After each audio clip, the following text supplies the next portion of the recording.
pour parler réemploi des matériaux, on est venu à Villeurbanne, près de Lyon, chez Mineka. Alors Mineka, c'est une association qui a été créée en 2016 par une architecte avec un objectif: donner une seconde vie aux matériaux de construction.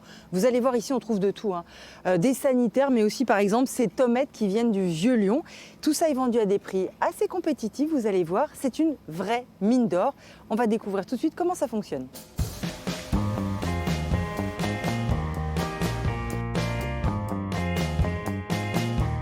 Qu'est-ce qui est vendu? Est-ce que là vous avez des chiffres?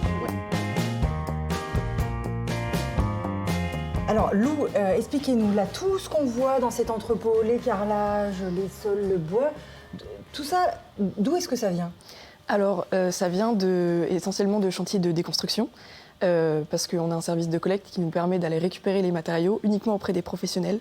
Ça va être des artisans, ça va être du stock de surplus de chantiers de construction. Et on fait également de la muséographie, scénographie, donc on va collecter auprès des musées ou sur des tournages de films par exemple. On est ouvert à tout le monde, particuliers, professionnels, associations, collectivités. Il suffit simplement d'adhérer à l'association et tout le monde peut venir se fournir quand il veut chez nous. Alors ça veut dire, là je vois un bois par exemple. Bon, certes c'est du bois, mais il est quand même pas en super bon état, vous êtes d'accord? C'est ça, clairement il y a des gens qui peuvent venir acheter ça parce qu'ils peuvent se dire, moi j'ai besoin juste d'une petite section de bois. Exactement, nous on essaye de redonner de la vie à n'importe quel matériau et du coup celui-là va très bien fonctionner pour faire un support léger pour un socle ou pour un usage minime mais qui est quand même nécessaire.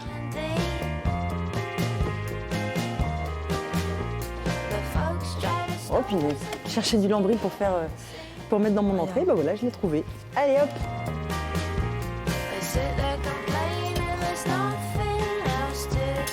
C'est aussi un des engagements de Mineka, c'est-à-dire avoir des prix engagés ou solidaires, c'est le terme qu'on utilise. Exactement. Le principe, c'est que tous les matériaux qui sont chez nous sont automatiquement de 2 à 3 fois moins chers que les prix du marché neuf. L'idée, c'est qu'on puisse redistribuer les matériaux à des personnes qui ont moins les moyens de se fournir dans des magasins un peu plus classiques.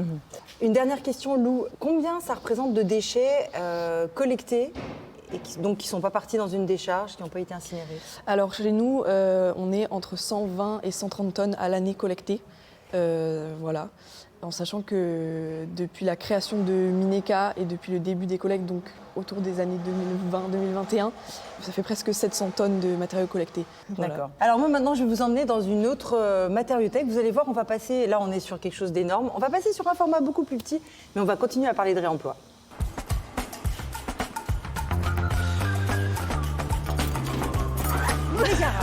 Le garage. Voilà. Je vous avais dit, on passe d'un grand entrepôt à un garage. C'est une matériothèque. Déjà, d'où est-ce que ça vient? Alors en fait, on va avoir à la fois des dons de particuliers, mais aussi des dons de créateurs ou de personnes en fait d'industriels qui n'utilisent plus et qui veulent ne pas, enfin, que ce soit perdu en fait. C'est aussi simple que ça en fait. Ouais. Et donc il y a les particuliers, mais aussi les créateurs et créatrices qui peuvent venir ici. Et ça, c'est la partie qu'on va aller découvrir. Vous allez voir, il y a des choses magnifiques qui sont faites dans la boutique de l'atelier des nouveaux designs. C'est ça. Et on y va tout de suite. Ok. Ouais.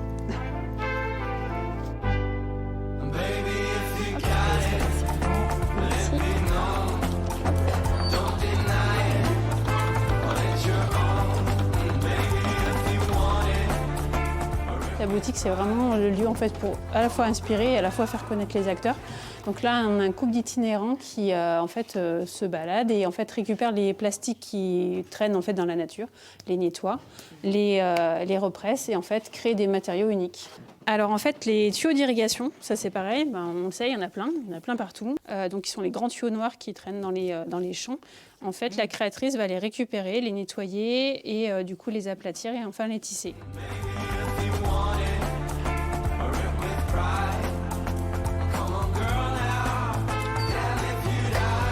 Alors dans cet atelier des nouveaux designs, depuis 2020, date de la création de la boutique, eh bien, plus de 6 tonnes de matériaux ont été récupérés et 3 tonnes revalorisées. C'est 3 tonnes en moins dans la nature ou dans les déchetteries. Et ça, avouez, c'est plutôt pas mal.